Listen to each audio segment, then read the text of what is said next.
This is question number 37 and this is simply based on India's 109. India's 109 that simply talks with the cash flow hedge reserve accounting. And सबसे पहले first we will read the question, then understand what is cash flow hedge reserve accounting, what are the assumption used in this particular concept, because this is somehow the assumptions are quite different which are used in embedded derivative, because this is cash flow hedge reserve, what is the lock-in and what is whether we need to take a spot rate or something like that. Then first we will read the question, then I will tell you about the concepts used in this, and then we will gradually solve the questions as well. And we have only one question based on cash flow has reserve accounting. तो beside construction activity buildings and company limited जो है वो क्या है कि engage है in the trading of copper. And on 1 April 2000 हम क्या है कि कोट करते जाते हैं कि बिसाइड कंस्ट्रक्शन एक्टिविटी, देखो beside construction activity building and company limited एक कंपनी है, इज़ ऑल्सो इंगेज, मतलब कंस्ट्रक्शन एक्टिविटी के अलावा ये ट्रेडिंग ऑफ कॉपर में भी इंगेज है. 1 अप्रैल 2001 को हमें ये बोल रहा जा रहा है कि 1 अप्रैल 2001 को ये इसके पास क्या है 100 kg है of copper, 100 kg of copper इसके पास है. एंड जिसका प्राइस दे रखा है हमें ₹70 पर kg and which will be totalling as 7000 kg. And the company has scheduled delivery of this 100 kg of copper on. अब इसकी जो है ये डिलीवरी देगी, कब देगी, ऑन 30 सितंबर 2001. तो ये 1 अप्रैल को ये बोल रही है कि ये इस दिन ये डिलीवर करेगी. तो ये तो हो गया हमारा होस्ट कॉन्ट्रैक्ट, ठीक है, जिसकी अकाउंटिंग यूजुअल कैसे होती है, इंडेक्स 115 के अकॉर्डिंग होगी. एट द रेट USD जो भी रेट होगी on date date, to protect itself from the decline in currency exchange rate, the entity has its position by entering into a currency future contract for equivalent unit of currency. तो ये क्या करने वाली है, cell करने वाली है. तो इसको डॉलर को भी सेल ही करना है अल्टीमेटली, एंड उसको वो हैज करिए 76 पर USD पे. तो इस पे तो वो कर रही है अपनी हैज अकाउंटिंग, और इसका हॉस्ट कॉन्ट्रैक्ट ये हो गया. उसके बाद द फ्यूचर कॉन्ट्रैक्ट मैच्योर होने वाला है 30 सितंबर 2001 को. एंड उसके बाद हमें ये बोला जा रहा है कि द फ्यूचर कॉन्ट्रैक्ट मैच्योर हो रहा है. The management performance assessment of hedge effectiveness and concluded the hedge relationship qualify for cash flow hedge accounting. The entity determine and document that changes in fair value of currency account will be highly effective in offsetting the variability in cash flow of currency exchange 30 September 2001. And the entity closes out its currency future on the same date, also sales in inventory of a copper when the spot rate. यहाँ पे हमें spot rate भी दे रखी है. Spot rate कितनी दे रखी है, that is ₹72 पर USD हमें स्पॉट रेट दे रखी है. You are required to prepare detail working बतानी है for the sale of copper. के लिए हमें एक तो sale of copper host contract हो गया हमारा, सेल ऑफ कॉपर, और हमारा जो कैश फ्लो वाला है वो तो है ही. उसके बाद and the corresponding hedging instrument taken by the company pass journal entries on the initial date of first quarter. And तो हमें अब जर्नल एंट्री पास करनी है फर्स्ट क्वार्टर में, and the date of sale. और एक तो हमें फर्स्ट क्वार्टर में यानी कि अप्रैल मई जून, तो 30 जून की एंट्री पास करनी है. उसके अलावा जब हम एक्चुअल में ये कॉन्ट्रैक्ट करने वाले हैं वो, और उसके बाद हमें यील्ड PV फैक्टर दे रखा है 6% में गिवन है, और फ्यूचर प्राइस ऑन 30 सितंबर हमें ये सारी प्राइजेस दिए हैं एंड अकॉर्डिंगली हमें बताना है. तो देखो जो अजम्पशंस यूज़ होते हैं, we have one is host contract. Host contract में हमें क्या करना है, डिलीवर करना है मशीन, तो सेल ऑफ मशीनरी करना है, ठीक है, सेल ऑफ मशीनरी नहीं, सॉरी, सेल ऑफ कॉपर करना है. And we have one cash flow reserve accounting हम जिसको बोल सकते हैं, इसकी हम अकाउंटिंग करेंगे एज पर इंडेक्स 115, और इसको हम करेंगे डील इंडेक्स 109 से. अब इसके अलावा हमें कुछ अजम्पशंस यूज़ करने होते हैं कैश फ्लो में. एक तो हम इसमें जो प्राइस है जो हम जिस पे हैजिंग कर रहे हैं उसे हम क्या करेंगे, लॉक करने वाले हैं. लॉक किया था हमने हैजिंग पे 76 पर लॉक कर दिया है.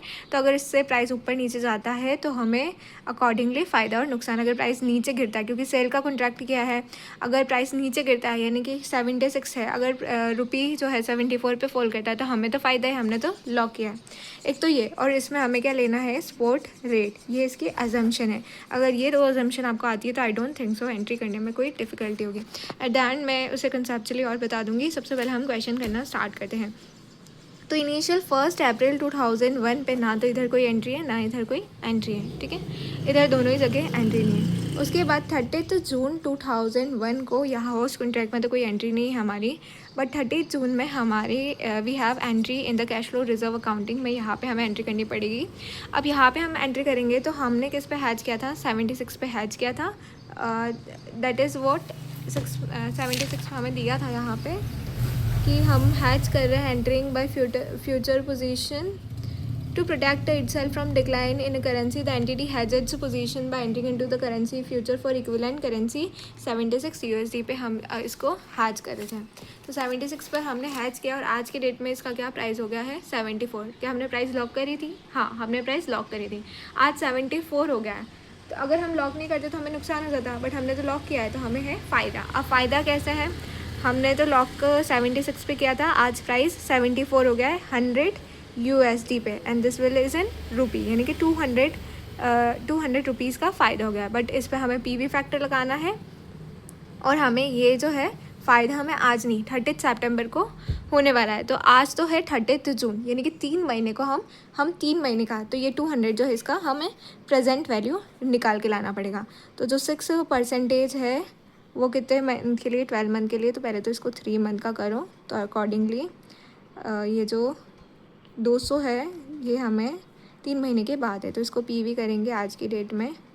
तो सिंपली मैं क्या करूँगी कि present value future value divide by 1 plus R कर सकते हैं। तो देखो 6/100 मल्टीप्लाई 3/12 प्लस 1, तो 200 डिवाइड बाय 1.015, तो मेरे पास हो जाएगा 200 डिवाइड बाय 1.015, ये हो जाएगा 197। जर्नल एंट्री क्या करेंगे हम, जर्नल एंट्री ये करेंगे हम ऑन 30 जून 2001 के लिए। जर्नल एंट्री में क्या करने वाली हूँ, जर्नल एंट्री में मुझे फ़ायदा हुआ है ना, तो मैं लिखूँगी सिंपली फ़ायदा हुआ है, तो हम दोनों चीज़ें लिख सकते हैं कि हमारा ये फ्यूचर कॉन्ट्रैक्ट है, ठीक है, या फिर इन सिंपल वर्ड्स कि हमारे पास ये डेरिवेटिव फाइनेंशियल एसेट है। एंड कहाँ डालूँगी मैं सारा, cash flow hedge reserve accounting में सारा इसमें डालूँगी, and with the entry 197 and 197।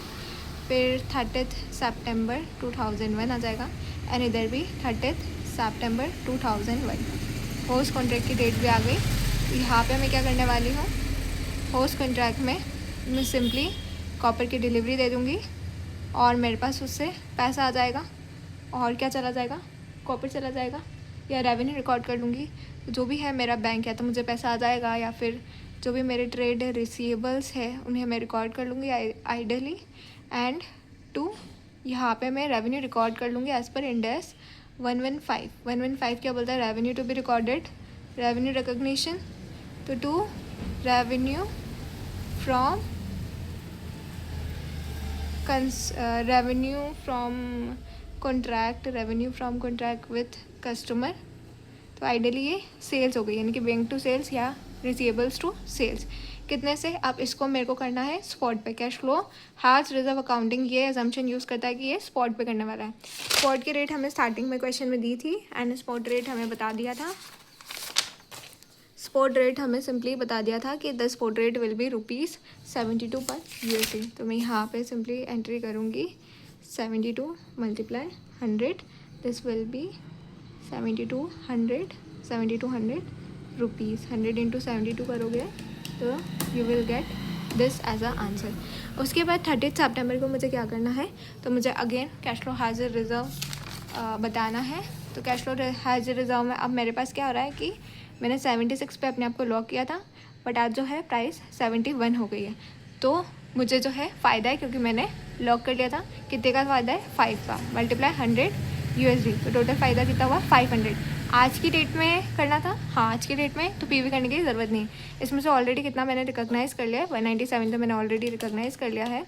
तो दिस 197, तो आज मेरे को और रिकॉर्ड करना है 303। तो मैं या तो फ्यूचर कॉन्ट्रैक्ट लिख लेती हूँ या डेरिवेटिव फाइनेंशियल एसेट, बिकॉज फ़ायदा है to cash flow hedge reserve accounting करके 303 डाल दूँगी। अब आज ही की डेट में तो है कॉन्ट्रैक्ट सेटल भी हो गया है, तो मैं क्या करूँगी, कैश फ्लो हैज़ रिजर्व को मैं किधर डालना, ये जो कैश फ्लो हैज़ रिजर्व है, that is nothing but the OCI। तो कैश फ्लो हैज़ रिजर्व जितना भी है, cash flow hedge reserve accounting, ये सारा मैं P&L के रूट कर दूँगी, क्योंकि कॉन्ट्रैक्ट तो सेटल हो गया, कितना टोटल 500, 303 और 197। उसके बाद तो ये जो है कैश फ्लो रिजर्व का बैलेंस सेटल हो गया। अब जो डेरिवेटिव फाइनेंशियल एसेट है, यहाँ से पैसा आ गया, तो मैं लिख लूँगी बैंक टू फ्यूचर कंट्रैक्ट या फिर डेरिवेटिव फाइनेंशियल एसेट, इससे भी कितना मिल गया 500। बस इस तरीके से हमारा आई थिंक सारी एंट्रीज हो गई है, and I don't think so अब कुछ इसमें लिखने को बचा है। तो इस तरीके से ये सारा हो जाएगा। अब देखो मैं इसके ऊपर बेस्ड जो कंसेप्ट यूज़ होता है वो भी बता देती हूँ। देखो मैंने लिखा भी है। क्या होता है कि हैज अकाउंटिंग में, बिकॉज हो सकता है आप एम्बेडेड के साथ कंफ्यूज ना हो जाओ, इसको भी मैं फर्दर डिस्कस करूँगी। करंटली तो हैज अकाउंटिंग क्या होता है, होस्ट कॉन्ट्रैक्ट को हैज किया जाता है। अब होस्ट कॉन्ट्रैक्ट में हम अज्यूम करते हैं कि डिलीवरी जब भी है, अब इस मंथ इसमें पर्टिकुलर में 6 महीने बाद थी एंड सेल हो रहा था। और इसको पहचानने का क्या तरीका है, अगर आपका जो होस्ट कॉन्ट्रैक्ट है वो सेल हो रहा है तो आपको डॉलर भी वगैरह सेल ही करना है, ठीक है। अब सेल करना है तो आपको कितना पैसा आता है उस हिसाब से देख सकते हैं। इसमें जो हम यहाँ पे होस्ट कॉन्ट्रैक्ट के लिए रेट लेते हैं वो स्पॉट रेट होती है। यहाँ पे प्राइस को लॉक्ड मानते हैं कि 76 पे कर लिया, प्राइस अगर नीचे गिर गई तो भी हमें फ़ायदा है, रीमेजर करते हैं OCI से। और एट द एंड OCI को हम जो हमने कैश फ्लो हैज रिजर्व से इनके OCI से मेज़र किया था, और बाद में सारा को किस में डाल दिया, P&L के थ्रू रूट कर दिया। उसके बाद कैश फ्लो हैज रिजर्व जो है, सिंस प्राइस लॉक कर दिया जाता है 76 पे, वी विल गेट ओनली, अगर रेट डिक्रीज होती है तो हमें क्या फ़ायदा है। एक ही क्वेश्चन है, in this hedge is done to protect the future cash flows, hedging through future contract for receipt in foreign currency for sale of goods in future. Host contract hedge item recognise on settlement delivery date as per respective index. तो host contract को index 115 के according spot rate पर कर देंगे। Hedging instrument future contract, या तो हम future contract use कर सकते हैं counted as per derivative contract accounting, but fair value gain and loss will be cash flow hedge reserve से हम उसको रूट करेंगे instead to P&L and will be reclassified to P&L when hedge recorded. Termination पे हम इसे दिखा देंगे routed. If yield rate given है तो हमें PV फैक्टर भी करना है। ईजी है, आई डोंट थिंक सो इसके बाद कैश फ्लो हैज़ रिजर्व में पर्टिकुलरली प्रॉब्लम आने वाली है।